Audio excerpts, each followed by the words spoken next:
히스기야 왕의 신하들이 편집한 잠언도 있어요. 그래서 우리가 이런 역사의 어떤 그 스펙트럼이 넓기 때문에 이번에 다 읽지 않고 잠언이 몇 장까지 있어요? 31장. 한 달의 날수와 똑같죠? 큰 달과.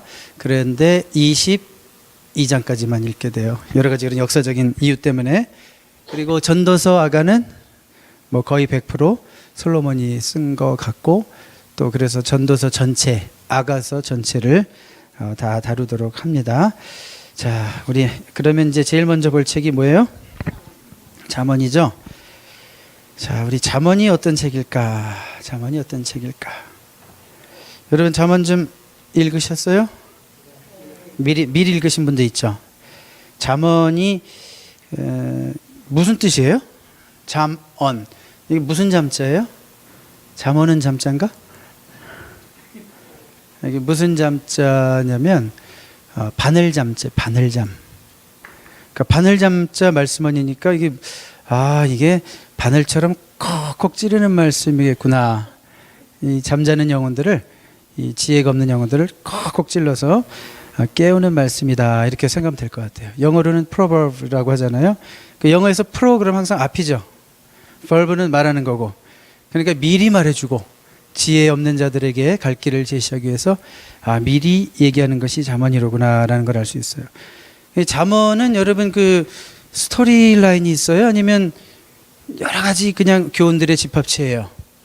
그냥 여러 가지 교훈들의 집합체이기 때문에 우리가 이제 다른 성경 읽는 것보다는 조금 어떻게 보면 생각 안 해도 되고, 역사적 상황 생각 안 하고 그냥 솔로몬이 썼으니까 이렇게만 생각하는 편함도 있고, 한편으로는 어떤 그런 역사가 주는 긴장감이라든지 뭐 기대감이라든지 그런 역사가 주는 교훈이라든지 이런 뭐 백그라운드 공부라든지 이런 게 없어서 조금 또 지루할 수도 있어요. 계속 똑같은 얘기가 반복되고. 그 목사님들이 잠언 설교 잘 안 해요, 사실. 별로 할 게 없어요. 뭐 지킬 만한 것보다 네 마음을 지키라, 뭐 4장 23절 한번 하고, 그 다음에 뭐 가정의 달에 네 우물에서만 물을 마셔라, 뭐 이렇게 5장에서 한번 하고, 뭐 이런 식으로 몇 번 하고 나면 또 욕심 부리지 마라 그러면서 아굴의 잠언 한번 이렇게 얘기하고. 근데 이제 잠언을 그럼 어떻게 우리가 이렇게 좀 전체를 아웃라인화 시킬 수 있을까? 전체를 아웃라인화 시킬 수 있을까요? 쉽지도 않지만 여러분 여기 스크린은 없지만 잠언 1장 7절에 보면 여호와를 어떻게 하는 것이 지혜의 근본이다, 지식의 근본이다, 경외하는 것이. 근데 그것이 31장 마지막 절에 가면 또 나와요. 여호와를 경외하는 것이 지혜의 근본이고 지식의 근본이다. 읽어보시면 알 거예요. 그러니까 뭐예요? 시작과 마지막을 이제 그 문학적 기법으로 인클루지오라고 그러죠. 그걸 감싸고 있는 거예요. 잠언이라는 게 이런 큰 주제를 가지고 있구나. 하나님을 경외하는 것이 지식의 근본이구나, 지혜의 근본이구나. 그래서 우리가 잠언을 보통 지혜문학이라고 그러거든요. 근데 이 지혜문학이라는 것은 그 고대 근동에 많이 이렇게 뭐랄까요, 유행하던 하나의 어떤 그 문학이라고 할 수 있거든요. 고대 근동이 뭐예요? 고대 근동. ancient far east. 고대 근동이라는 게 뭐예요? 자, 옛날로부터 그 알렉산더가 그 오늘날의 이제 중동 지역이 쉽게 말하면 그 지역을 정복할 때까지 BC 4세기 정도까지, BC 4년까지 한 그 정도까지의 그 시대를 통틀어서 고대 근동이라고 그래요. 고대 근동.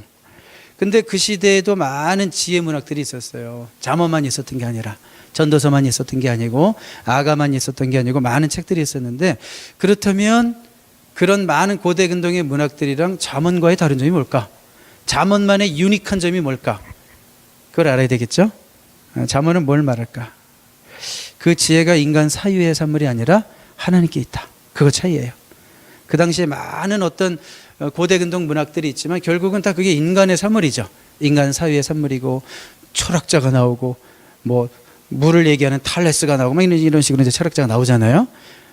소크라테스도 나오고. 자, 그런 인간의 사유가 아니라 절대 지혜는 하나님께 있다라고 하는 거. 그렇기 때문에 이게 성경이 이래서 다르구나.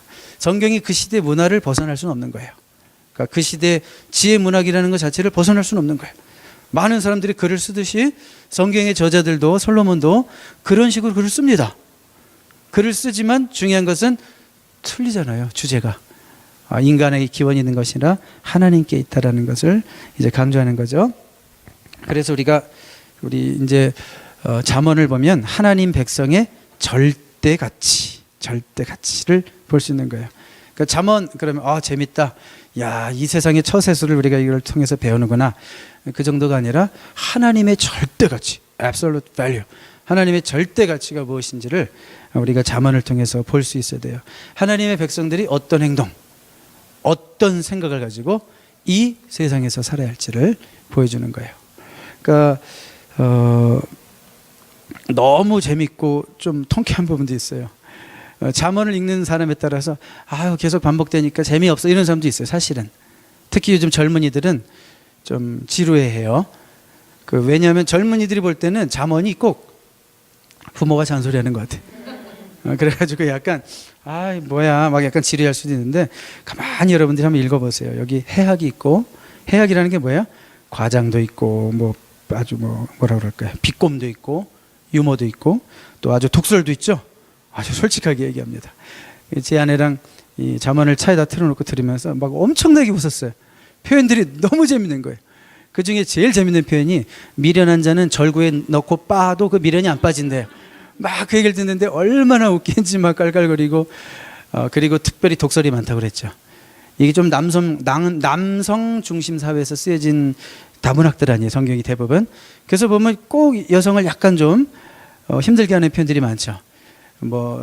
미련한, 말이 많은, 또 불평하는 아내와 사느니 차라리 사막에 가서 혼자 움막을 짓고 살겠다. 막 이런 말 나올 때 제가 아내를 딱 한번 째려보고, 하여튼 굉장히 재밌었어요. 별의별 표현이 다 있습니다. 자, 그렇지만 잠언은 인위의 문제를 해결하는 대안이 바로 신이라는 사실을 강하게 가르쳐주고 있습니다. 우리 다시 한번 읽어볼까요? 시작. 잠언은 인위의 문제를 해결하는 대안이 바로 신이라는 사실을 강하게 가르쳐주고 있습니다. 권사님, 제가 여기 서 있어도 이렇게 보여요? 그래요? 그럼 제가 웬만하면 안 움직일게요. 네, 알아서. 네, 오케이. 저는 가만히 있을 테니까. 그래서 그것을 나타내는 이제 대표적인 구절들을 교재에서 3가지 소개하고 있는데, 우리 한번 하나씩 읽어볼까요? 잠언 3장 6절입니다. 시작. 너는 범사의 글을 인정하라. 그리하면 내 길을 지도하시리라. 우리 16장 3절입니다. 나의 행사를 여호와께 맡기라. 그리하면 내가 경영하는 것이 이루어지리라. 16장 9절. 사람이 마음으로 자기의 길을 계획할지라도 그의 걸음을 인도하시는 이는 여호와시니라. 그러니까 네 생각이 아니다, 네 뜻이 아니다, 네 계획이 아니다. 물론 네가 열심히 계획하고 행동하고 생각하고 다 할 수 있지만 결국 이루시는 분, 지도하시는 분, 인도하시는 분, 경영하시는 분은 하나님이시다라는 것을 분명히 알아라, 그런 얘기예요. 여기 아웃라인에 보시면 거기 괄호가 있는데, 잠언은 구약에, 한번 이렇게 물어볼게요. 신약에서 실천을 제일 많이 강조하는 책이 뭘까요? 행함을 제일 많이 강조하는 책이 야야야. 아니, 제가 여러분들 야야한 건 아니고, 야로 시작하는 말, 야고 벗어, 그렇죠? 야고 벗어. 행함이 없는 믿음은 죽은 믿음이다. 말 조심해라, 혀를 조심해라. 이게 그 작은 불이 산을 태우듯이 네 말 한마디가 그런 파급력이 있다. 이런 거 굉장히 교훈적인, 실천적 교훈적인 얘기가 많죠. 그래서 잠언을 구약에 야고 벗어다, 이런 별명을 주게 돼요. 그 잠언은 단순히 읽고 묵상하는 데서 끝나면 안 되고, 잠언의 중요성은 그것대로 살아가는 거예요. 여러분들이 잠언을 읽어보시면 다 이게 사람과 사람 사이에서 어떻게 해야 될지에 대한 교훈이잖아요.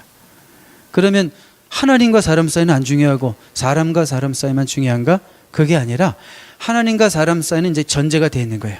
여호와를 경외하는 그 자세가 딱 전제가 되어 있고, 그게 아까 1장이랑 31장이라고 그랬죠?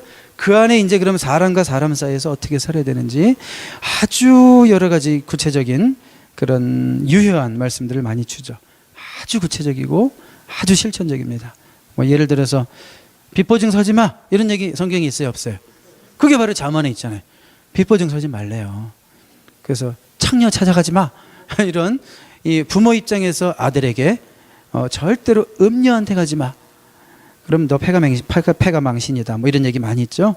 참 매일 읽으면 좋은 책이라는 것은 신의로 살아가는 지혜가 담긴 책이 잠언이고, 31장. 그래서 여러분 혹시 어렸을 때부터 신앙생활 하신 분들 부모님이 야 하루에 잠언 한 장씩 읽고 기도해 뭐 이런 부모님도 있었고, 어떤 분들은 가정 예배를 드릴 때 오늘은 며칠이지? 오늘이 며칠이죠? 28일이에요? 9일? 8일? 28일. 그럼 오늘 잠언 28장 읽자, 읽고 기도하자. 근데 꼭 쉽지만은 않죠. 어린아이들 데리고 가정 예배 드리는데 이 잠언 앞부분에 보면 특히 음녀에게 가지 마라 뭐 이런 얘기가 너무 많아. 아빠 음녀가 뭐야? 그러면 이제 말하기 힘들잖아요. 애들이 잘 이해를 못하니까. 근데 아빠 그게 왜 나한테 왜 중요해? 그러니까 물론 이런 어려운 부분도 있지만 하여튼 뭐 어려운 표현도 있지만 어쨌든 잠언은 이렇게 매일 하루에 한 장씩 읽으면 1년에 몇 번 읽어요? 12번 읽어요. 그렇게 하시라는 말은 제가 못해요. 저도 실천하지 못하고 있으니까. 그렇지만 저도 한번 다시 잠언을 하루에 한 장씩 읽어봐야 되겠다. 시오자밀 시편 5장 150편이니까 5장이면 5, 35고 시오자밀 잠언은 한 장만 읽어도 한 달에 한번 끝나니까 아 좋다. 네, 한번 그렇게 해보세요. 시오자밀 시오자밀. 자, 우리 잠언에서 제일 많이 나오는 단어가 뭘까요? 맞습니다. 우리 한번 3장 15절 4장 6절을 한번 이어서 읽겠습니다. 시작. 지혜는 진주보다 귀하니 내가 사모하는 모든 것으로도 이에 비교할 수 없도다. 지혜를 버리지 말라. 그가 너를 보호하리라. 그를 사랑하리라. 그가 너를 지키리라. 지혜. 여러분 지혜는 분명히 지식과 구별되는 것 같아요. 지식은 뭐 이 시대는 이제 지식을 얻는 거는 뭐 너무 쉽죠. 누가 지식이 더 많을까? 정보를 빨리 이렇게 캐내는 능력이 지식인 것 같아요. 이제는 이 머릿속에 담아놓는 게 아니라 정보를 빨리 캐내는 속도. 그래서 전화기가 성능이 좋을수록 더 지식이 많을 수가 있어요. 제가 굿윌이라는 그 중고점을 가끔 가서 뭐 책을 사는데 책 칸을 보니까 예전에는 엄청 비쌌던 책이 있어요. 브리테니카 그 백과사전 아세요? 그거 한 질 살라고 막 그 월급에서 이렇게 띄어내고 1년 모으고 2년 모으고 그래서 한 질 사면 집에다 갖다 놓고 와 뿌듯하다 막 그랬던 그 브리테니카 백과사전이 권당 2불씩 쫙 깔려 있어요. 그냥 그 당시에는 그거 막 몇백만 원 주고 사야 되는 건데 권당 2불씩 주고 이렇게 그냥 다 깔려 있어요. 왜? 이제는 그게 필요 없는 시대란 말이에요. 그거 없어도 이거 하나만 누르면 구글 서치만 하면 또 위키 백과사전 들여다보면 또 유튜브 보면 자동차도 고칠 수 있어요. 요즘은 못 고치는 게 없어요. 집에 뭐 고장 나잖아요. 세탁기 고장 나면 유튜브 봐요. 픽스 그거 뭐 어떻게 픽스하는지 이렇게 찍어보면 다 나와요. 그러니까 시간이 없어서 문제지 지식은 이제는 무한한 시대에 살고 있지만 그럼에도 불구하고 지혜는 어때요? 지혜는 지식을 활용하는 능력이고 또 적용하는 능력이기 때문에 사람에 따라서 지식은 아무리 많아도 지혜가 없는 사람은 여전히 있어요. 어떤 사람은 좀 배운 것도 없고 세상 말로 좀 가방끈도 짧고 무식할지라도 지혜로운 사람도 있어요. 예를 들면 그런 거죠. 어떤 사람이 참 누구를 이렇게 사람을 사랑해요. 근데 사랑도 이렇게 지혜롭게 표현해야지 받는 사람이 부담이 안 되는 거거든요. 근데 이분은 사랑을 엄청 표현을 하는데 사랑을 받는 사람들이 죽으려고 그래요. 미치려고 그래 막 부담스러워서. 그래가지고 뭐 나중에 또 막 서운해하죠. 내가 그렇게 사랑하고 그렇게 베풀었는데 어떻게 저럴 수가 있냐고. 근데 그 받은 사람 입장에서는 나 저분 부담스러워서 죽는 줄 알았다고. 그러니까 사랑을 표현하는데도 뭐가 필요한 거예요? 지혜가 필요한 거예요. 지혜는 하나님이 주셔야 돼요. 세상이 말하는 지혜도 있어요. 세상이 보통 지혜 그러면 약간 좀 교활하고 야가 빠지고 처세술 좋고 뭐 그런 것 같아요. 근데 사실 성경이 말하는 지혜는 어디까지 가냐면 고린도전서 1장 2장에 보시면 이 하나님이 주시는 지혜는 구원에 이르게 하는 지혜예요. 그러니까 구원의 도리를 깨닫는 데까지 가기 위해서는 세상의 지혜로는 안 되는구나. 학식에서도 안 되고 뭐 SAT 스코어가 많다고 되는 것도 아니고 나이가 많다고 되는 것도 아니고 하나님이 영감으로 주셔서 그런 깨닫는 지혜가 있어야지 하나님을 알 수 있구나. 세상 지혜는 예수님을 십자가에 못 박아요. 그렇죠? 고린도전서의 말씀처럼 세상 지혜는 예수님을 십자가에 못 박지만 하나님이 주시는 지혜는 예수님을 믿는 그런 자리까지 나아가게 될 줄로 믿습니다. 자, 그래서 이제 우리가 한번 잠언을 요약해 보겠습니다. 이제 교재에는 이렇게 나와 있어요. 하나님에 대한 의무, 이웃에 대한 의무, 자신에게 대한 의무. 교재 250페이지, 251페이지를 자세하게 보시면 잠언을 이런 식으로 아웃라인화 시킬 수도 있겠구나.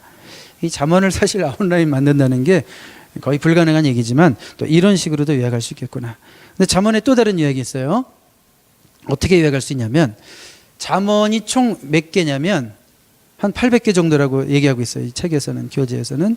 근데 이제 어떤 학자들이 또 이렇게 연구해 보면 막 겹치는 것도 있고 그래서 한 500, 이분은 정확하게 얘기하면 되세요. 513개다.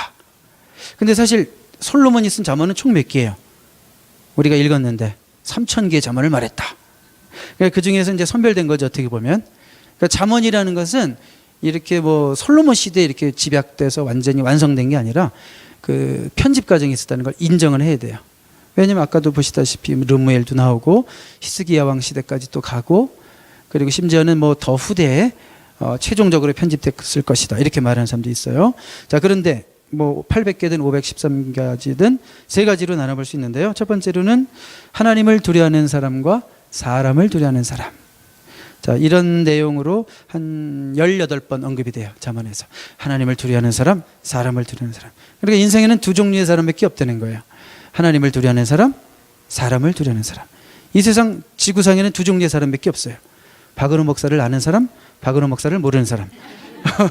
그렇게도 분류할 수 있지만 잠언에서는 하나님을 두려워하는 사람, 사람을 두려워하는 사람. 그래서 우리 아까도 그 인클루지어라고 그랬어요. 시작할 때 여호와를 경외하는 것, 지식의 근본이다. 경외라는 것은 무슨 뜻이냐면 그냥 영어로 그냥 fear 이렇게 얘기하지만 reverential fear 이런 거예요.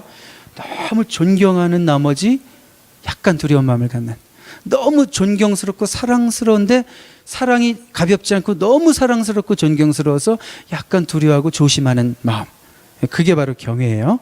그러니까 하나님을 경외하느냐 사람을 경외하느냐.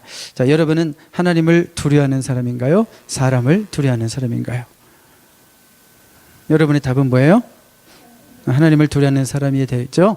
근데 제가 늘 드리고 싶은 말씀이 있어요. 하나님을 두려워하고 난 사람은 두려워하지 않아. 그게 사람에게 무례해도 된다는 표현은 아니에요.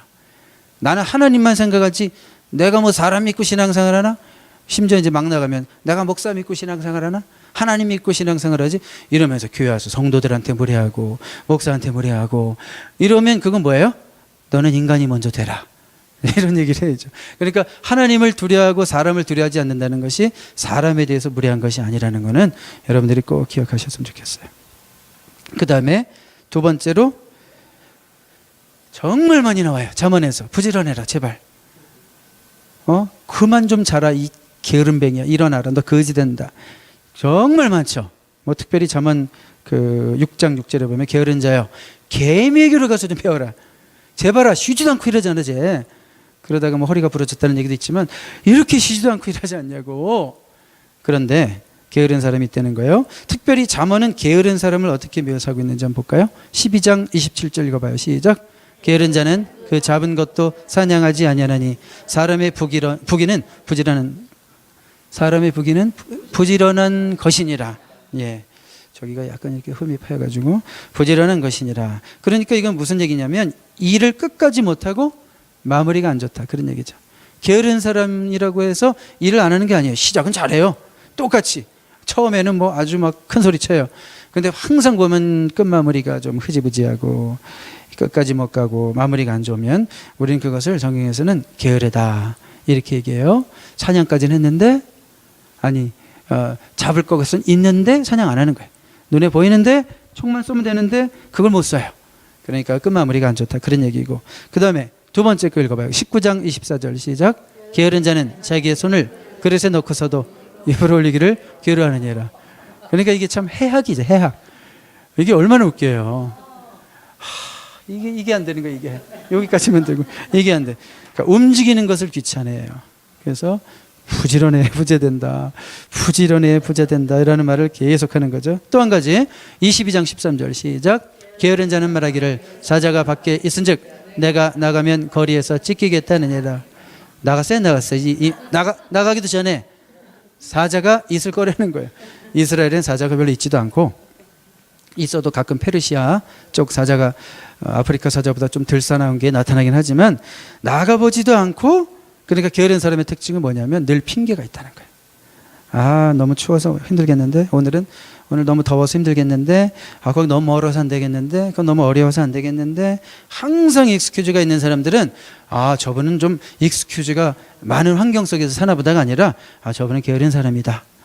그래서 항상 핑계가 있는 사람은 저분은 나랑 좀 삶이 틀린가 봐, 바쁘신가 봐, 인간관계가 복잡한가 봐, 이게 아니라 게으른 사람이다. 성경은 그렇게 딱 거의 정제하고 있죠. 그래서 잠언은 부지런한 사람이 되어라 라는 것을 아주 지속적으로 여러 번 강조한다는 거고요. 제일 많이 언급하는 거, 좋은 입술과 나쁜 입술 150회 정도 나와요. 잠언 읽다 보면 계속 입술에 대한 거예요. 말 조심해라. 인간관계 말 조심해라. 사업 잘하고 싶어? 말 조심해라. 부부관계 좋고 싶어? 말 조심해라.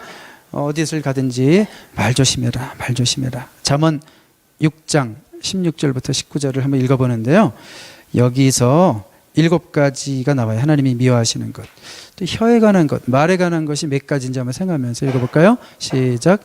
여호와께서 미워하시는 것 곧 그의 마음에 싫어하시는 것이 67가지이니 곧 교만한 눈과 거짓된 혀와 무지한 자의 피를 흘리는 손과 악한 괴교를 꾀하는 마음과 빨리 악으로 달려가는 발과 거짓을 말하는 망령된 증인과 및 형제 사이를 이간하는 자이니라. 자, 여기서 혀와 관련된 게 몇 가지인가 보세요. 거짓된 혀, 그 다음에 거짓을 말하는 망령된 증인, 거짓 증인, 없는 얘기 만들고, 그 다음에 또 형제 사이를 이간하는, 여기서는 이렇게 얘기하고 저기 가서는 야, 제가 그랬는데 뭐 이랬더라 하면서 이렇게 왔다 갔다 하면서 이간시키는. 그러니까 혀가 얼마나 중요한지. 그러니까 하나님이 좋아하시는 것은 아, 예쁘게 말해야 되겠구나, 이런 혀가 되지 말라는 거죠. 예쁘게 말하는. 그래서 우리 잠언 25장 11절에 한번 읽어봐요. 경우에 합당한 말은 아로새긴 은쟁반의 금사관이라. 말을 하지 말라는 게 아니잖아요, 그렇죠? 경우에 합당한 말을 하는 것이 지혜라는 거죠. 꼭 동문서답하는 사람들이 있어요.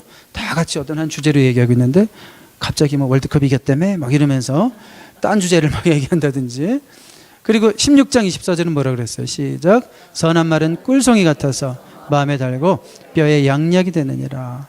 입만 열면 상처 주는 말도 있지만 어떤 분은 입만 열면 그 누군가에게 참 다른 말, 단말, 뼈에 양약이 되는 그런 좋은 말을 하는 사람도 있다는 거예요. 그 다음에 잠언 18장 21절 읽어봐요. 시작.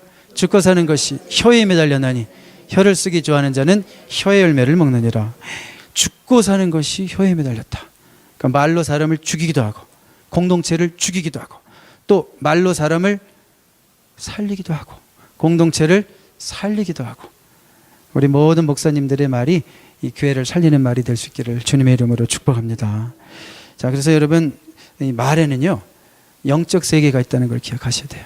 말에는 영적 세계가 있다.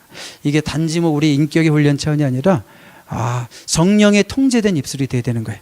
성령의 통제된 입술은 말이 바뀌고 살리는 말을 하게 돼 있어요. 그 입술은. 그러니까 말에 영적 세계가 있으니까 이 말이 사단에게 지배받는 입술이 되면 반드시 파괴적인 영향으로 나타나요. 내가 만나는 사람이든지 내가 있는 공동체에서 파괴적인 열매로 나타날 수밖에 없어요. 그래서 성령의 통제 가운데 있는 입술은 반드시 누군가를 살릴 수 있다는 거야. 그 말에 영적 세계가 있다는 것을 늘 우리가 생각하면서 우리 입에 파수꾼을 세워서 지혜롭게 말하실 수 있기를 바라요. 우리 다 그러신 분들만 모였죠. 오늘 말 많으면 안 되니까 여러분들 너무 호응이 적어진 것 같아요. 자, 잠언의 결론을 한번 같이 읽어봅니다. 8장 35절 시작. 대저 나를 얻는 자는 생명을 얻고 여호와께 은총을 얻을 것임이니라. 나를 얻는 자, 나가 뭐예요? 지혜. 지혜를 얻으면 생명을 얻는다. 여호와께 은총을 얻는다. 그러니까 그 은총이 어떤 은총인가 보시면, 여러분 잠언 보세요. 너 지혜가 있으면 출세한다. 너 지혜가 있으면 오래 산다. 그 당시 구약적인 개념으로 제일 좋은 축복들은 다 지혜에서 와요. 그러니까 오늘날 우리가 예수님 시대를 사는데 우리가 얻을 수 있는 가장 좋은 것들이 바로 지혜로부터 오는구나, 그 사실을 믿고, 야고보서 1장에 보면 지혜가 부족하면 뭐 하라고 그랬어요? 구하라. 후히 주시고 꾸짖지 아니하신다. 그러니까 뭐 우리가 많이 필요한 거 있지만 부족한 거 있지만 진짜 우리에게 필요한 건 지혜죠. 지혜만 있으면 모든 걸 얻는 거니까. 후히 주시고 꾸짖지 아니하신대요. 지혜만 있으면 모든 일에 그 전체 맥락이 보면 모든 일에 구비된다는 뜻이에요. equip, ready for anything. 모든 것을 할 수 있는 준비가 되는 거예요. 그러니까 우리에게 진짜 필요한 것은 지혜로구나. 지혜로구나. 혹시 지혜라는 손녀를 두신 분이 있나요? 이름? 딸? 손녀? 지혜. 참 좋은 이름이죠. 하여튼 지혜가 그렇게 중요한 거예요. 잠언 우리 이번 주 이미 읽으신 분도 있겠지만 계속해서 이제 읽어 내려가실 때 아주 정말 하나님이 주시는 지혜가 여러분의 막 삶 가운데 채워지고 나도 모르게 그것이 삶 가운데서 표현되고 나타나는 복된 한 주간 되시기를 바랍니다. 자, 우리 아가서로 이제 넘어갈게요. 아가서 우리 여기 아웃라인에 보시면 제일 앞에다 뭐라고 써놨어요? Kiss me and kiss me again. 이거 어디 나오는 말일까요? 아가서 1장 2절. 그러니까 아가서는 이렇게 시작해요. Kiss me and kiss me again. 이렇게 시작해요. 성경에 나오는 얘기 맞아요? 예, 이렇게 성경은 정말 다양한 주제를 다루고 있다는 거 우리가 서론적으로 한번 생각했으면 좋겠어요. 자, 아가서는 무슨 내용인지 우리 한번 여기 1장 2절 우리가 봤어요. 내게 입맞추기를 원하니 내 사랑이 포도주보다 나음이로구나. 이제 New Living Translation으로 Kiss me and kiss me again이라고 했는데, 자, 우리가 아웃라인 한번 같이 읽어볼까요? 아가서는이라고 돼 있죠. 시작. 아가서는 솔로몬과 그가 왕궁으로 데려온 술람미 하녀 간에 있었던 사랑을 묘사한 것입니다. 아가서는 에스더처럼 하나님이란 단어는 한 번도 등장하지 않습니다. 그렇지만 하나님 사랑을 도처에서 상징하고 있습니다. 술람미 하녀라고 그랬죠. 하녀. 술람미 여인이라고도 안 하고 술람미 여자라고. 술람미 하녀. 그러니까 신분상 이것은 말도 안 되는 사랑이죠. 솔로몬은 뭐예요? 신분이 나라에서 제일 높고 그 술람미 여자는 하녀고. 그러니까 이것은 정말 신분을 초월하는 사랑이죠. 조건을 초월한 사랑이죠. 하나님이 우리를 향하신 사랑도 신분을 초월할 뿐만이 아니라 모든 한계와 조건을 포함하는 사랑이다라는 것을 알 수 있겠죠. 술람미 여인이 누구일까요?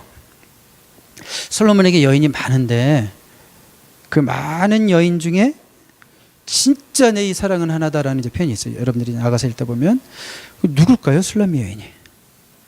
술람미랑 동의어가 수넴이에요. 수넴. 그럼 이거 수넴 여자인데 성경에 수넴 여자가 별로 안 나와요. 사실은 저 엘리사 때 엘리사를 도왔던 그 수넴 여자 있고, 그 다음에 아비삭, 다윗이 말년에 다윗을 이제 수종 들었던 아름다운 젊은 여인이 수넴이었죠. 수넴 여자 아비삭이었죠. 아비삭이었죠. 그래서 사람들이 아비삭이었을 것이다.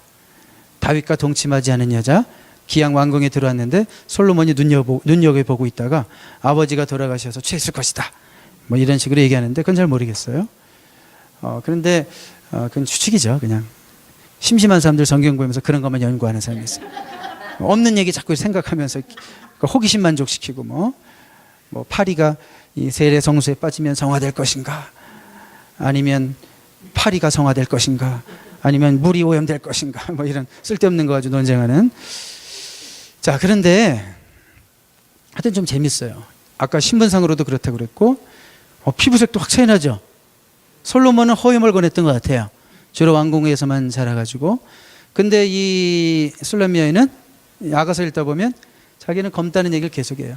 뭐 계달의 장막처럼 검다. 근데 원래 검은 여자예요? 아니면 노동 때문에 탄 거예요? 노동 때문에 탄 거예요. 오빠들이 하도 성화해서 내가 늘 일 나가서 이렇게 됐다고 막 이런 표현도 있죠. 그러니까 솔로몬이 그 여자를 보고 반했대요. 그 아름다움은 어떤 아름다움일까요? 아주 청초하고 백옥 같고 뭐 여성스러운 그런 것 같지 않아요. 건강미 같아요. 건강미. 막 그 노동 현장에서 막 씩씩하게 일도 하고 뭐 그냥 검게 그을르고. 그러니까 제 눈의 안경이죠. 네, 네, 제 눈의 안경이에요. 자, 그래서 이제 어쨌든 이렇게 뭔가 우리가 생각했을 때는 말도 안 되는 조건을 완전히 초월하는 사랑이라는 것이 너무 더욱더 분명해지는 거예요. 그러니까 우리는 이제 좀 이따 얘기하겠지만 아가서 해석법이 있지만 여기서 하나님과 우리 사이의 관계를 보잖아요. 우리를 향한 하나님의 사랑이 어떤지를 자꾸 더 잘 보여주는 것 같아요. 이런 것들 하나하나가. 그리고 이 솔로몬이 좀 아까도 여기 키스미엔 키스미어겐 이런 표현도 있었지만 서로가 계속 화답하는 형식이죠. 여러분 아가서를 보면 남자가 얘기하고 여자가 화답하고 또 여자가 화답하면 남자가 또 얘기하면 남자가 화답하고 계속 왔다 갔다 사랑의 언어가 이 주고받는 대화 형식으로 정말 닭살 돋는 표현들도 많고 사실은 뭐랄까 좀 노골적이죠. 그래서 아가서를 읽는 방법 성도님들 빨리 하나님 말씀이라니까 안 읽을 수는 없으니까 대충 읽어 넘긴다. 뭐 이런 분들도 많아요. 왜냐하면 노골적으로 여러분들 만약에 연애 편지를 쓴다고 할 때 과거를 한번 생각해 보세요. 지금 쓰시는 분이 있으면 좋고 연애 편지를 쓸 때 그대의 눈은 어쩌고 저쩌고 그대의 손과 종아리는 어쩌고 저쩌고 그대의 목은 어쩌고 저쩌고 그대 그다음은 얘기할 수가 없어요. 근데 다 나오죠 성경에. 다 나와요. 그대의 뭐는 쌍태 노루새끼 같고 이제 뭔지 알겠죠? 그래 성경에 나오는 그대의 표현이. 그러니까 뭐냐면 굉장히 노골적으로 해요. 굉장히 노골적으로. 그래서 이것이 이게 어떻게 성경에 들어왔지? 라고 이제 의문을 갖는 사람도 있어요. 어떻게 생각하세요? 여러분 하나님과 우리의 관계를 얘기할 때 하나님은 하나님이고 가장 높으신 분이고 우리는 뭐예요? 하나님의 백성이죠. 피조물일 뿐이에요. 그럼 그 차등이 얼마나 커요? 거기에는 질투라는 게 발생할 수 있을까요? 하나님은 거의 군주와 같이 높으신 분이고 우리는 정말 미천한 자들인데 질투라는 게 발생할 수가 없어요. 거기서는. 왜요? 너무 상하관계가 크기 때문에. 제가 쌍태 노릇했기 때문에 흥분했나 봐요. 그런데 하나님은 우리를 자녀라고도 하시죠. 더 나아가서 요한복음에 보면 예수님은 나는 너를 친구라 한다. 그러니까 하나님의 사랑이 점점 가까워지고 격이 없어져요. 그러면 거기서부터는 질투가 발생해요. 그 정도로 내가 너희를 사랑한다. 그냥 뭐 왕이고 니는 백성이면 나의 백성 말은 들으면 어떻게 돼요? 죽여버리면 되지 뭐. 무슨 질투가 있어요. 그렇지만 하나님의 사랑은 그게 아니라는 거예요. 친구까지 와요. 아브라함은 내 친구고 나와 대화하는 사이고 모세도 나와 페이스 투 페이스 얘기하는 사이고 예수님은 친히 너는 나의 친구다. 이렇게까지 말씀하셨잖아요. 그러니까 거기에서 질투가 발생하는 거예요. 오늘 우리가 이런 사랑의 관계를 보면서 하나님의 사랑이 이렇게까지 부부관계로 비유할 수 있을 정도로 가까이 다가올 수 있는 사랑이구나. 여기서는 반드시 질투가 있어요. 나보다 더 사랑하면 안 돼요. 그렇죠? 그리고 이제 앞으로 주제구절도 나오겠지만 너는 나에게 속했고 나는 너에게 속했대요. 그냥 우리만 하나님께 속한 게 아니라 하나님도 우리에게 올인하셨다는 뜻이죠. 나도 너에게 이렇게 올인해 있다. 그러니까 이렇게까지 어떤 하나님과 우리의 합일.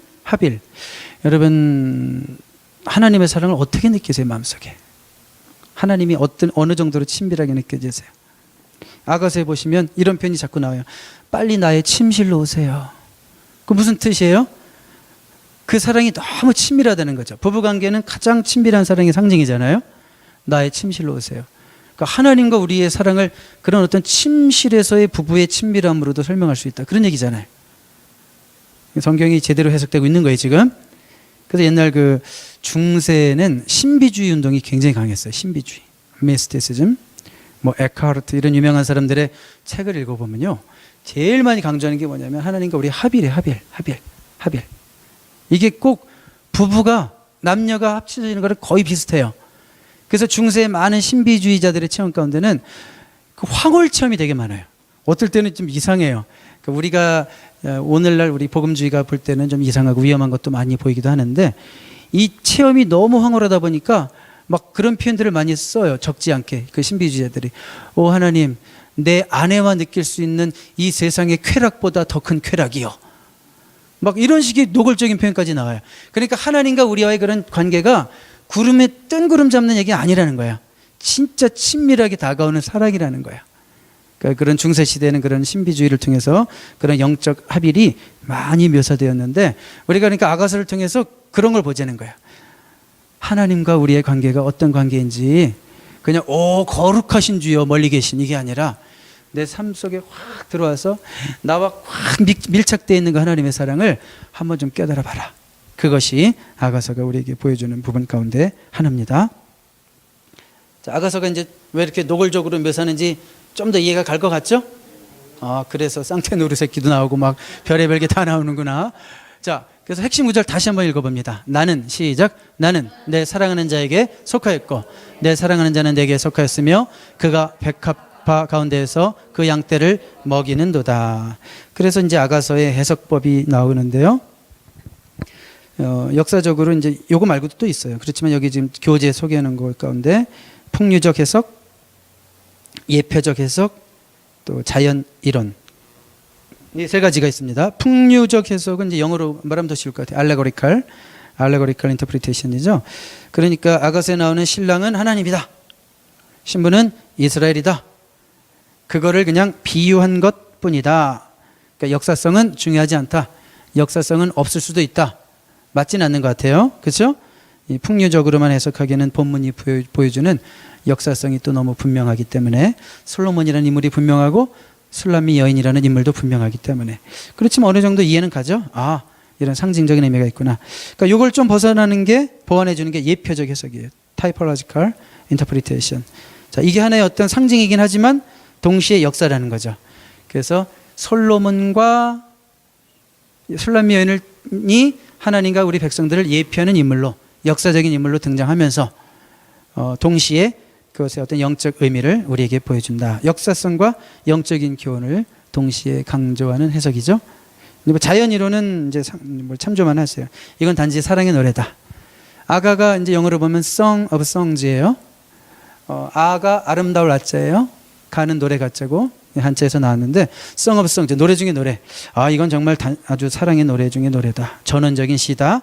문학적 가치만 인정하는 거죠. 이렇게 하면 아가서가 영적인 책인 성경에 포함되어야 될 이유가 있어요, 없어요? 만약에 그냥 단지 문학이라면 그럴 이유가 없죠. 영적인 가치가 있기 때문에 성경에 포함됐으니까 우리에게는 예표적인 해석이 그래도 가장 맞는다, 이렇게 말할 수 있을 것 같아요. 자, 아가서가 보여주는 사랑은 어떤 사랑일까? 우리 아주 아까 친밀한 사랑이라고 했는데, 하나님과 우리와의 사랑이라고 그랬는데, 특별히 우리가 이 4장과 2장에서 배우게 되는 교훈이 있습니다. 뭔가 하면 부부의 사랑은 둘만의 것으로 남아야 한다. 거기 아웃라인에도 있죠. 부부의 사랑은 둘만의 것으로 남아야 한다. 우리 4장 12절 한번 읽어볼까요? 참 신비로운 말씀 같아요. 시작. 내 누이 내 신부는 잠근 동산이요 덮은 우물이요 봉한 세미로구나. 참 시적이고 상징적이고 너무 멋있어요, 표현이. 그러니까 아가서는 빨리 읽어지진 않는 것 같아요. 자, 내 신부는 뭐래요? 잠근 동산이다. 프라이빗 가든이라 아무도 거기 못 들어가요. 그 정원에는 나만 들어가요. 그러니까 한 남자와 한 여자와만 이렇게 왕래할 수 있는 그런 걸 얘기하는 거. 또 내 신부는 덮은 우물이래요. 덮은 우물. 자, 우물에서 물을 마셔라, 그런 편이 이제 그 잠언에서 나오죠. 앞부분에 3장인가요? 4장? 거기 나오죠. 5장인가? 나오는데 그 우물, 아무도 그 물을 떠마실 수 없다는 거예요. 누구만? 한 남자, 솔로몬, 나만 이렇게 떠마실 수 있다. 뭐 그런 표현이겠죠. 그리고 봉한 세미로구나. hidden fountain, 역시 이것도 마찬가지. 그 물을 누구도 못 마셔요. 한 사람만 마실 수 있어요. 그러니까 부부관계는, 부부의 사랑은 둘만의 것이어야 한다라는 것을 분명히 보여주고 있는데, 그것을 허무는 게 포도원의 여우라 이거예요. 작은 거. 2장 15절 읽어봐요. 시작. 우리를 위하여 여우 곧 포도원을 허는 작은 여우를 잡아라. 우리의 포도원에 꽃이 피었습니다. 포도원, 이스라엘은 포도원이 많고요. 포도밭에다가 이제 담을 쳐놓습니다. 이제 사실은 들쥐를 못 들어오게. 들쥐들이 막 들어와가지고 포도밭을 막 기어 올라가서 먹고 이러나 봐요. 그런데 여우가 또 들쥐를 너무 좋아해요. 그래서 철이 되면 여우들이 들쥐를 잡으려고 그 담벼락에 있는 들쥐들을 잡으러 땅을 막 파는 거예요, 여우들이. 그러면서 포도의 담들이 막 허물어지고 들쥐도 들어가고 여우도 들어가서, 여우가 또 그 들쥐를 잡느라고 포도원에 들어가서 막 난리를 떨면서 뛰어다니면 포도밭이 엉망진창이 되고, 그런 얘기거든요. 그게 어디서 시작하는 거예요? 작은 들쥐 한 마리, 그리고 그 여우의 그 긁는 행위, 작은 그 한 가지 때문에 결국은 포도원이 다 망가진다는 거예요. 그러니까 가정을 무너뜨리는 것도 대단한 게 아니에요. 천재지변이 아니라 작은 말 한마디, 서로의 어떤 그 이해하지 못하는, 배려하지 못하는 그런 작은 사건들. 그냥 중단했어야 되는데 한마디 더 한 거. 뭐 그런 거. 아무리 그래도 화가 나도 친정 얘기, 시댁 얘기는 하지 말아야 되는데 그 얘기 한 거. 그게 공격이 돼가지고 상처를 받고, 그것 때문에 그렇게 사랑해서 당신 없으면 못 살아 그러더니 당신 때문에 미치겠어. 이 정도를 넘어서서 죽이고 싶어. 뭐 이런 부부들이 생기잖아요. 근데 가정을 허무는 게 다 어디서 시작하는 거예요? 포도원을 허는 작은 여우. 그거를 주의하라. 그런 얘기죠. 영적인 의미에서도 똑같은 거예요. 항상 우리의 이 영적인 생활을 무너뜨리고 우리의 신앙의 퇴보를 가져오는 것은 어떤 큰 일이 아니라 작은 거. 그냥 하루에 내가 해야 될 일, 그 10분 기도 내가 소홀히 한 거. 주의를 꼭 성서해야 되는데 지키지 못한 거. 별거 아닌 것 같은데 그런 것이 자꾸 반복되다 보면 우리의 영적 생활을 허물 수 있다. 그런 영적인 의미로도 우리가 생각할 수 있습니다. 자, 이는 아가서의 이런 아주 사랑의 노래들을 우리 한 주간 동안 여러분들이 읽으시면서 은혜를 많이 받으시고, 이스라엘 젊은이들에게는 성교육 지침서로도 사용되고 있고, 진정한 사랑이 무엇인지, 진정한 연애가 무엇인지를 좀 고차원적으로 생각해봐라. 그런 의미에서 유대인들에게는 그렇게도 기원되고 있지만, 영적인 의미가 더 중요하구나. 우리가 영적인 의미를 가지고 읽지 않으면 멋진 사랑의 시인은 될 수 있지만 성경은 될 수 없다는 걸 기억하시고 여러분들이 꼭 그렇게 읽으셔야 돼요. 자, 우리 그러면 오늘은 전도서 하기 전에 우리 아가서에 등장하는 2장 10절부터 17절의 말씀을 우리 노래로 좀 들으면서 잠깐 여러분 릴렉스도 하시고, 물을 혹시 한 잔 마시셔도 되고, 아니면 그냥 찬양에 푹 빠지셔도 되고, 조금 피곤하신 분은 고개를 푹 숙이시고 4분간 주무셔도 됩니다. 우리 찬양한 곡 아가서의 아름다운 고백, Song of Songs니까 노래를 한번 들어보겠어요.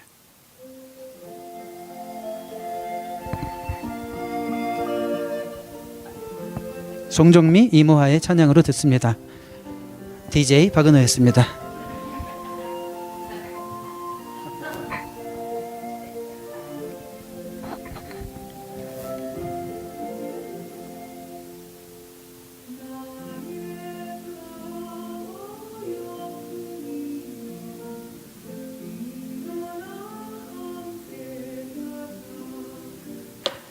좋죠? 정말 아가서답게 잘 쳤어요. 아름답게. 우리 아가서는 이제 여기까지 하고요. 그 다음에 이제 우리 전도서를 오늘 좀 늦게 시작해서 시간 좀 더 많이 지난 것 같은데 간단하게 한번 하도록 노력해보죠. 전도서도 혹시 이미 읽으신 분 있어요? 미리 읽으신 분?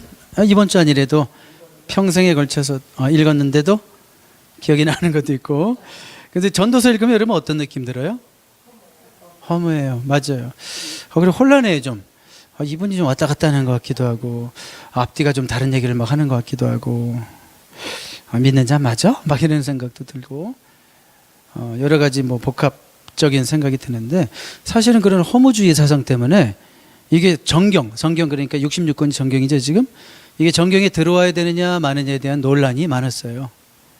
그래서 제일 마지막에 구약에 책된 책이 아까 그 노골적인 묘사가 있었던 아가와 전도서였어요. 그래서 AD 90년 얌니아라는 회의가 있었는데 이제 그때 마지막으로 이제 그 정경으로 채택된 거예요. 그러니까 이 채택 이유는 뭘까요? 단지가 허무주의로 끝났다면 채택 안 됐겠죠.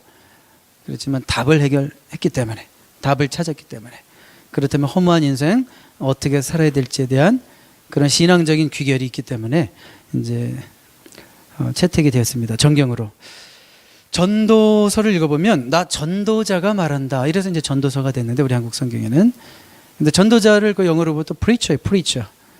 그 뭐 잘 번역된 거예요. preacher. 그 어떤 설교자가 인생이 무엇인지, 인생의 의미를 찾아가는 내 이야기 좀 들어볼래? 뭐 이런 식으로 설교하는 것 같아요. 그러니까 어떤 솔로몬 His search for meaning of life, 그 인생의 어떤 의미를 찾아가는 이야기를 보는 것 같아요. 아까 허무하다 그런 얘기를 하셨어요. 허무한 인생. 우리 한번 1장 2절 3절 14절 그 첫 번째 거 한번 같이 읽습니다. 시작. 전도자가 이르되 헛되고 헛되며 헛되고 헛되니 모든 것이 헛되도다. 해 아래에서 수고하는 모든 수고가 사람에게 무엇이 유익한가? 내가 해 아래에서 행하는 모든 일을 보노라. 보라, 모두 다 헛되어 바람을 잡으려는 것이로다. 헛되다라는 말이 전도서에 37번 등장합니다. 그러니까 해 아래에서의 삶이 헛되다고 그랬어요. Under the sun이라는 말이 중요해요. 그 해 위가 없는 삶, 해 아래에서의 놓고만 삶을 봤더니 그 하나님과 어떤 커넥션이 없는 삶, 해 아래에서 있는 삶만 놓고 봤더니 너무하다. 그리고 부조리가 너무 많아요. 설명이 안 돼요. 그래서 읽다 보면 허무하다는 표현도 있지만 이게 말이 돼? 이런 어떤 약간 그 막 원망이 있어요. 왜 이런 일이 있어? 왜 때로는 의인이 더 안 되고 악인이 더 형통해? 신정론의 문제이기도 하죠. 막 이런 거 설명이 안 되는 거. 그러니까 under the sun 그럴 수밖에 없다는 거예요. 우리가 해 위를 보지 않는다면 답이 안 나오는 성경이에요. 근데 마지막에 우리 솔로몬이 해 위를 보죠. 자, 근데 이렇게 왜 이런 헛된 마음이 있을까? 이 땅에서 헛된 마음이 있을 수밖에 없는 것은 인간은 under the sun의 존재로만 만들어진 게 아니라죠. 아니기 때문에 그래요. 영혼을 사모하는 마음이 있기 때문에 이게 만족할 수가 없는 거예요. 헛될 수밖에 없는 거예요. 그래서 한번 3장 11절 읽어봐요. 시작. 하나님이 모든 것을 지으시되 때를 따라 아름답게 하셨고 또 사람들에게는 영원을 사모하는 마음을 주셨느니라. 영원을 사모하는 마음. 쉬운 성경을 읽다 보니까 영혼의 감각, 영혼의 감각. 우리 인생은 하나님의 어떤 DNA가 박혀서 그런지 몰라도 영원하신 하나님에 대한 감각이 있는 거예요. 누구나. 그 안에 박혀 있는 거예요. 그래서 그 하나님만이 채우실 수 있는 어떤 God-shaped vacuum이라고 그럴까요? 하나님만이 채우실 수 있는 그 빈 공간이 있어서 그 영적으로 뭔가 채워지지 않으면 인간이 아무리 이 땅에서 심지어 솔로몬처럼 채워져도 내가 해보고 싶은 거 다 해보고 취하고 싶은 거 다 취해보고 올라가고 싶은 데까지 다 올라가 봤고 만들고 싶은 거 뭐 짓고 싶은 거 다 해봤는데도 이렇더라. 그러니까 하나님이 채우시지 않는다면 이 세상에서 아무리 애쓰고 있는 분들 우리 인간은 허무하구나, 헛되구나라는 것을 고백할 수밖에 없는 거죠. 그래서 마태복음 4장 4절에 예수님 말씀처럼 사람이 떡으로만 사는 것이 아니라 뭐로 살아요? 하나님의 입에서 나오는 말씀으로 사는 거예요. 그러니까 우리 안에는 하나님만이 채우실 수 있는 공간이 있구나. 이 솔로몬이 이걸 뒤늦게 깨달은 거죠. 말년에 깨달은 거죠. 자, 그러면 이제 허무한 인생이긴 하지만 그래도 깨달은 건 있어요. 자, 어차피 이 땅은 험한 인생이다. 그렇다면 어떻게 살 것인가를 이제 솔로몬이 얘기를 하는데요. 이거예요. 현재를 즐기라. 아웃라인에 있나요? 네, 현재를 누리라. 우리 한번 3장 12절 13절만 먼저 읽어봐요. 시작. 사람들이 사는 동안에 기뻐하며 선을 행하는 것보다 더 나은 것이 없는 줄을 내가 알았고 사람마다 먹고 마시는 것과 수고함으로 낙을 누리는 그것이 하나님의 선물인 줄을 또한 알았도다. 먹고 마시는 거 우리 하나님이 기뻐하신대요. 성경은 먹고 마시는 거 정죄하지 않죠? 지나치지만 않으면 배 터질 정도로만 안 먹으면 되겠네요. 그렇죠? 자, 우리 5장 18절 19절도 한번 읽어봐요. 시작. 사람이 하나님께서 그에게 주신 바 그 일 평생에 먹고 마시며 헤아려서는 모든 수고 중에서 낙을 보는 것이 선하고 아름다움을 내가 보았나니 그것이 그의 몫이로다. 또한 어떤 사람에게서든지 하나님이 재물과 부요를 그에게 주사 능히 누리게 하시며 제 몫을 받아 수고함으로 즐거워하게 하신 것은 하나님의 선물이라. 역시 또 먹고 마시는 것에 대해서 말씀하고 있고요. 또 한 가지는 제목. 하나님 우리에게 주신 몫이 있어요. 아내를 즐겨라 뭐 이런 편지 있어요. 네 아내를 즐겨라. 그리고 너에게 정해주신 그 일 그거 감사하면서 수고하고 돈 벌었으면 그 월급 가지고 식구들 가서 외식도 한번 하고 뭐 이런 분위기로 얘기를 많이 하세요. 현재를 최대한 즐기라고 그랬지 영혼을 사모하기 때문에 그 나라를 바라보면서 현재를 희생시켜라 이런 적이 없어요. 전도서에서. 그러니까 여러분들이 정말 천국을 사모한다고 그래서 이 땅은 대충 사는 거지 뭐 고생해봤자 90년이지 뭐 이러면서 희생시키지 말라는 거예요. 이 땅에서도 아주 행복하게 살다가 하나님의 통치를 그러니까 이 땅에서 하나님의 통치가 이루어지는 삶을 살다가 그 나라 갈 때는 그야말로 하나님의 통치가 완성이 되는 거죠. 그러니까 현재를 즐기라. 네 몫을 즐겨라. 자, 이렇게 험한 인생 살아가는 방법입니다. 자, 그 다음에 어떻게 살 것인가? 늙기 전에 창조주를 기억하라. 이게 이제 우리 식으로 말하면 예수도 일찍 믿어야 돼요. 늦게 뭐 그냥 믿어보려고 해도 평생을 이 세상적인 마인드에 쪄들었던 사람이 갑자기 노인이 돼서 회심한다는 게 정말 힘들어요. 내가 이제는 좀 의미 있는 삶을 살아봐야지 하고 생각했는데 그때가 벌써 80세야. 그러면 그동안 살아왔던 그 가치관이 바뀐다는 것은 거의 회심 자체가 불가능한 것 같아요. 그러니까 조금이라도 더 일찍 늦기 전에 창조주를 기억하라. 인생을 즐기되 그 즐거움을 주시는 분이 누구신지를 또한 생각하면서 즐기라는 거예요. 즐겨야 되지만 즐기게 하실 수 있는 그분께 감사하는 마음이 전제가 되어 있어야 되는데, 늦기 전에라는 편이 있어요. 그날이 오면 어떻게 되기 때문에 그때는 다 낙이 없대요. 어떤 정도로 낙이 없나 볼까요? 그런 날에는 뭐라고 표현했나 우리 한번 하나하나 읽어보겠는데, 이게 도대체 무슨 표현인지 우리가 좀 알았으면 좋겠어요. 자, 제가 한번 설명을 좀 해줄게요. 더 늦기 전에 창조주를 기억하라. 해와 빛과 별들이 어둡기 전에. 해와, 여기 있어요 없어요? 2절에 있네요. 해와 빛과 달과 별들이 어둡기 전에. 해가 어두워진다, 달이 어두워진다, 별들이 어두워진다, 기억력이 쇠한다라는 상징적인 표현이에요, 성경에. 그러니까 나이가 들면 깜빡 50만 넘어도 꼭 저한테 하소연하는 분들이 있어요. 목사님 자꾸 깜빡해요. 이번 집사님 잘 모르죠? 그런 거 젊어서 모르실 거예요. 근데 집사님 잘 모르시죠? 근데 50만 넘어가면 약간씩 이게 내가 옛날에 진짜 스마트한 줄 알았는데 아니었네 이런 생각이 조금씩 든단 말이에요. 자, 그 다음에 집을 지키는 자들이 떨 것이며. 뭐가 떨린다는 거예요? 나이가 들면 뭐가 떨려요? 네? 손이 떨리고 무릎이 떨리고 이런 떨림을 의인화한 편이에요. 떨림을 의인화한 편이에요. 그 다음에 힘 있는 자들이 구부러질 것이며. 굽죠? 허리가 굽고. 저희 아버지가 키가 한 175 정도 되시는 좀 크신 분이었는데, 옛날 사람 치고는 우리 집에서 형제 중에 제가 돌연변이로 제일 작아요. 근데 우리 아버지가 한 175가 되시는 분이었는데 90세 때 돌아가실 때는 키가 한 10cm가 줄어 계시더라고요. 그러니까 이게 막 구부러지기도 하지만 관절과 관절 사이가 자꾸 이렇게 없어지고, 그리고 뭐 하여튼 다리, 무릎, 어깨, 조인트 프로그램이 생기죠. 점점 계단 올라가는 게 겁나고 뭐 이러면서 허리 이렇게 구부릴 수 있어요? 그게 잘 안 되죠. 잘난 체하는 거예요. 제가 지금 이야 이게 되잖아요 지금. 근데 나이가 좀 더 되면 이게 안 돼 이제. 그런 날이 올 거라 이거예요. 그때 네가 그때 예수 믿겠다고? 쉽지 않을 걸. 그 얘기 하시는 거예요. 그 다음에 맷돌질하는 자들이 적다. 맷돌은 이게 서로 돌아가면서 소리를 내죠. 이게 이를 얘기하는 거예요. 이를. 치아가 갈리는 소리가 없어진다. 그러니까 이가 없어지고 이가 빠져서 이 어떤 그런 갈리는 소리가 없어진다, 그런 표현이고, 뭐 오늘날 시대가 좋아져서 우리가 털일에도 끼지만 그때는 어떻게 했어요? 진짜 빠지는 대로 어쩔 수 없는 거잖아요. 그럼 못 먹어서 죽는 거예요 나중에. 그 다음에 창들로 내다보는 자가 어두워질 것이며. 창 밖으로 봐도 이게 안 보여요 이제는. 시력이. 저도 몇 년 전부터 이런 게 생겼어요.